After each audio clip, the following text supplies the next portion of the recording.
नमस्कार बच्चों, स्वागत है एक बार फिर आपका मैथ वाले गुरुजी चैनल पर। बच्चों, एनएमएस की तैयारी करने वाले सभी बच्चों के लिए ये वीडियो बेहद ही इम्पॉर्टेंट है, क्योंकि इस चैप्टर से बच्चे क्वेश्चन आता ही आता है। तो आप सभी लोग को इस चैप्टर को बेहतर तरीके से तैयार कर लेना है। और हमने ये जो भी क्वेश्चन लिए हैं, सभी क्वेश्चन किसी न किसी स्टेट में आया हुआ है, किसी न किसी सन में आया हुआ है। तो इसी प्रकार से ही क्वेश्चन आते हैं, इसी में से ही घुमा फिरा के आएगा। तो आप लोग इस क्वेश्चन को ज़रूर तैयार कर लें। तो चलिए शुरू करते हैं। तो देखिए, हमने 30 नंबर क्वेश्चन तक बता दिया था। आज इसके आगे के क्वेश्चन को हम बताएंगे। तो देखो, यहाँ पर है 31 नंबर। प्रकाश का अपने घटक रंगों में विभक्त होने की घटना को कहते हैं। तो क्या कहते हैं? ये विक्षेपण कहते हैं। ठीक है, तो ये सही हो जाएगा। इसके बाद अगला क्वेश्चन देखो, 32 नंबर में है, लिखा हुआ है डेविड एक समतल दर्पण में अपना प्रतिबिंब देख रहा है। दर्पण और उसके प्रतिबिंब के बीच की दूरी 4 मीटर है। ठीक है, यदि वह दर्पण की ओर 1 मीटर चलता है तो डेविड और उसके प्रतिबिंब के बीच की दूरी होगी। तो ये देखिए, जो बच्चा है,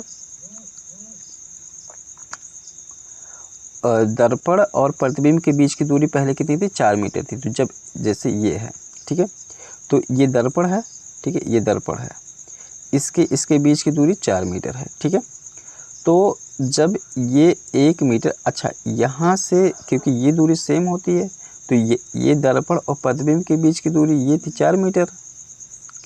तो इसके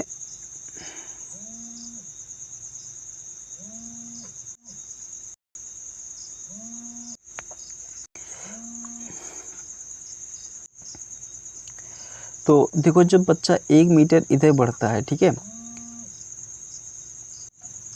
तो जब 1 मीटर यहाँ पर बढ़ता है तो यहाँ पर देख सकते हैं, तो ये जाहिर सी बात है, इसका प्रतिबिंब भी 1 मीटर इधर आएगा।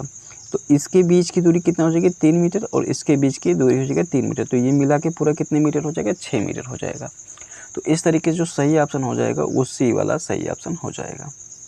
अगला देखो, लिखा हुआ है कि दोनों ओर से कथन दिया गया है, दोनों ओर से खुली एक मुड़ी हुई पाइप से मोमबत्ती की लौ को नहीं देखा जा सकता है। सही बात है, मुड़ी रहेगी।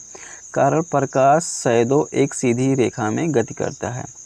तो ये दोनों सही है, और कारण जो है वो कथन की सही व्याख्या कर रहा है, अर्थात ए वाला ऑप्शन सही हो जाएगा। ठीक है, अगला क्वेश्चन देखें, आसमान में इंद्रधनुष देखा जा सकता है। तो आसमान में इंद्रधनुष आप कब देख सकते हैं? जब सूर्य आपके सामने हो, जब सूर्य आपके पीछे हो, जब सूर्य सिर के ऊपर हो, केवल सूर्योदय के समय। तो देखिए, ये उत्तराखंड में आया हुआ है, ठीक है, 2022 में। तो यहाँ पर जब सूर्य आपके पीछे हो तब आप आसमान में इंद्रधनुष को देख सकते हैं। अगला देखिए है क्वेश्चन, लिख रहा है कि एक उपकरण जो समतल दर्पण के बहुलित परावर्तन पर कार्य करता है और एक सुंदर पैटर्न बनाता है। तो यहाँ पर हो जाएगा पेरिस्कोप, दूरदर्शी, कलाइडोस्कोप और हिनहोल कैमरा। तो यहाँ पर जो सही ऑप्शन है वो है ऑप्शन नंबर 3, कलाइडोस्कोप। बढ़ते हैं आगे बच्चे। तो देखिए, 36 नंबर क्वेश्चन में दिया गया है कि दिए गए चित्र में आपतित किरण तथा परावर्तित किरण के बीच का कोण है। तो एक चीज़ यहाँ पर देखो, यहाँ पर इसके दर्पण के साथ 25 अंश का कोण बना रहा है। तो यहाँ पर कितना बनाएगा? यहाँ पर जाहिर सी बात है कि 65 अंश का कोण बनाएगा। इस प्रकार से हम देख सकते हैं कि आपतन कोण जो है वो 65 अंश का है। तो जब 65 अंश का आपतन कोण है तो परावर्तन कोण भी तो 65 अंश का होगा। तो इस प्रकार से 65 और 65 मिला के कितना हो जाएगा बच्चों?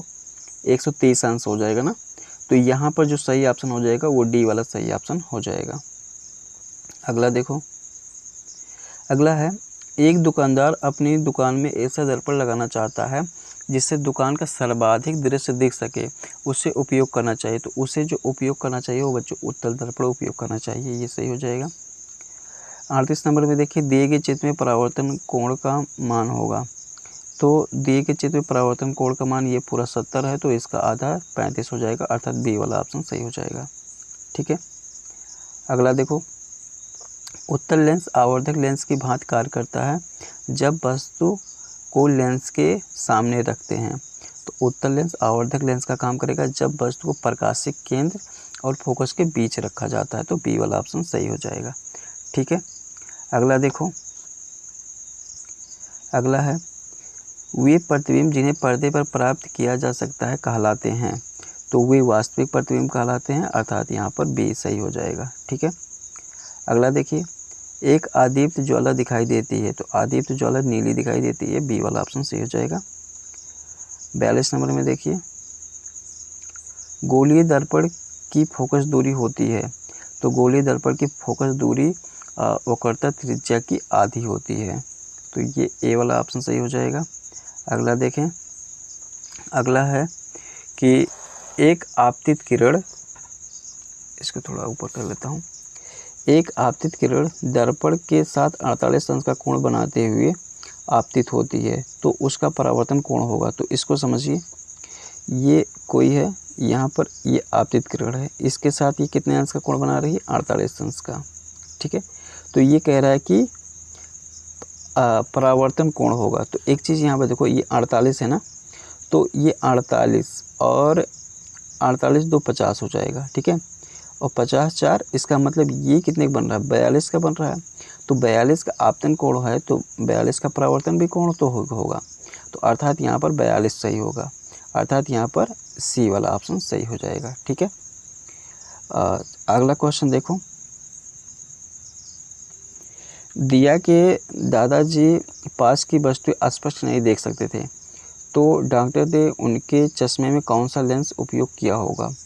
तो यहाँ पर उत्तल लेंस उपयोग किया जाता है। ऐसे कंडीशन में उत्तल लेंस उपयोग किया जाता है अगर पास की वस्तुएं नहीं दिखाई देती हैं तो।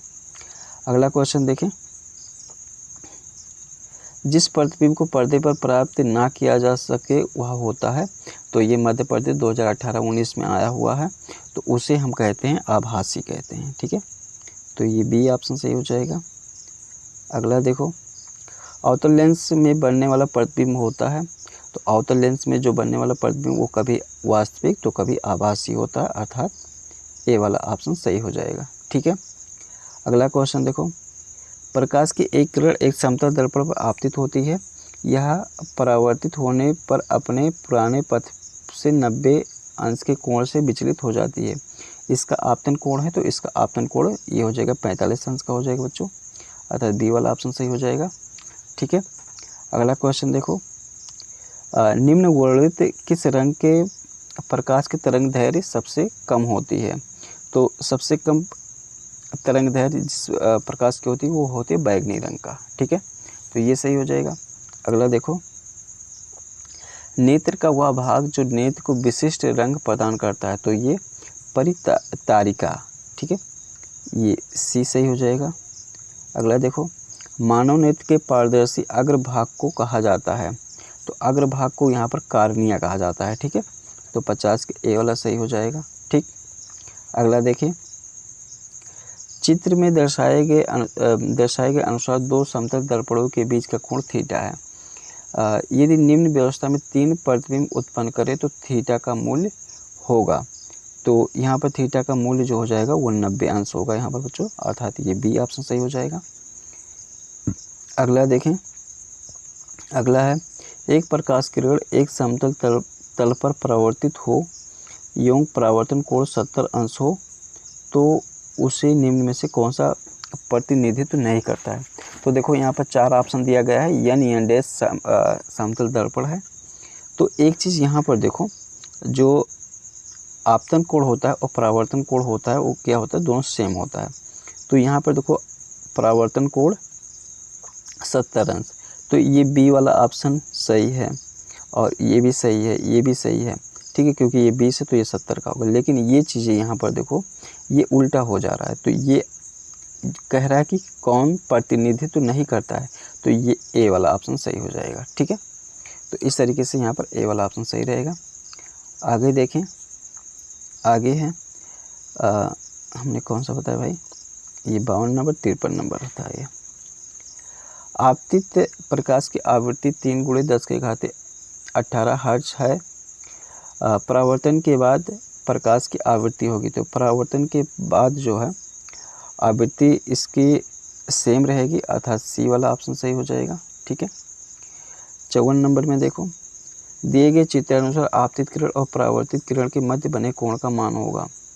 तो ये 25 का है, तो ये 65 का हो जाएगा। 65 जो हो जाएगा वो हो जाएगा 130, अर्थात यहाँ पर जो सही हो जाएगा वो हो जाएगा 130 सही हो जाएगा। तो ये बी ऑप्शन सही हो जाएगा। अब इस टाइप का क्वेश्चन बताया हूँ बच्चों। 55 का देखो, रेटिना पर बना प्रतिबिंब वस्तु हटाने के बाद भी लगभग बना रहता है, तो कितने सेकंड तक बना रहता है? तो ये 1/16 सेकंड तक बना रहता है, अर्थात यहाँ पर डी वाला ऑप्शन सही है। ठीक है, अगला देखो, निम्नलिखित में से कौन दूर की वस्तुओं या नज़दीक की वस्तुओं को देखने के लिए आँख की आवश्यकता अनुसार नेत्र लेंस की फोकस दूरी को बदल सकता है? तो ये परितारिका दिया है, पुतली दिया है, पंछाभ पेशी दिया है, रेटिना दिया है। तो यहाँ पर जो सही हो जाएगा वो पंछाभ ये हो जाएगा, पेशी हो जाएगा, अर्थात यहाँ पर सी वाला ऑप्शन सही हो जाएगा। ठीक है, 57 नंबर में देखिए, तो दिया गया है निम्नलिखित में से कौन सा विकल्प सही नहीं है? पार्श्व उत्क्रम, समतल दर्पण में बना प्रतिबिंब, विक्षेपण, प्रकाश का अपने रंगों में विभाजित होना, ब्रेल पद्धति, दृष्टिबाधित व्यक्ति पढ़ तथा लिख सकते हैं, नियमित परावर्तन, खुरदुरे या अनियमित पीठ से होने वाला परावर्तन। तो ये बच्चों गलत है। ठीक है, तो यहाँ पर जो जिस अनुसार से कौन सा विकल्प सही नहीं है, तो ये डी वाला विकल्प सही नहीं है, अर्थात यहाँ पर डी ऑप्शन सही हो जाएगा। अगला देखें, दंत विशेषज्ञ द्वारा दांतों का बड़ा प्रतिबिंब देखने के लिए प्रयुक्त किया जाता है, तो ये अवतल दर्पण प्रयुक्त किया जाता है, अर्थात ए वाला ऑप्शन सही हो जाएगा। ठीक है, ऐसे सॉरी इसका जो है 58 का था, तो ये ए वाला ऑप्शन सही हो जाएगा, अवतल दर्पण। ठीक है, 59 का देखो, सरल सूक्ष्मदर्शी से बना प्रतिबिंब होता है, तो ये होता है आभासी व बड़ा होता है। ठीक है, वृद्धावस्था के साथ उत्पन्न होने वाला दृष्टि दोष है, तो यहाँ पर दूरदृष्टि दोष होता है। ठीक है, वृद्धावस्था के साथ, तो ए वाला ऑप्शन सही हो जाएगा। 61 नंबर में देखिए, वाहनों में पार्श्व दर्पण के रूप में उपयोग किए जाने वाला दर्पण है, मतलब जो पीछे की चीज़ों को देखा जाता है उसमें कौन सा दर्पण उपयोग किया जाता है? तो इसमें उपयोग किया जाता है बच्चों उत्तल दर्पण प्रयोग किया जाता है, अर्थात सी वाला सही हो जाएगा। मानव नेत्र का भाग नहीं है, तो ये डी वाला ऑप्शन सही है, ड्यूओडिनम। ठीक है, ये हो जाएगा। इंद्रधनुष बनने की परिघटना कहलाती है, तो इंद्रधनुष बनने की परिघटना जो कहलाती है वो बच्चों विक्षेपण की वजह से होता है। ठीक है, तो ये विक्षेपण की वजह से होता है इंद्रधनुष बनने की परिघटना। ठीक है, तो इस प्रकार से एक क्वेश्चन और बच रहा है, प्रकाश की किरण किस सतह पर पड़ती है? जिस सतह पर पड़ती है उसे कहते हैं अभिलंब, परावर्तित किरण, आपतित किरण, इनमें से कोई नहीं। तो इसे हम कहते हैं प्रकाश की किरण जिस सतह पर पड़ती है उसे कहते हैं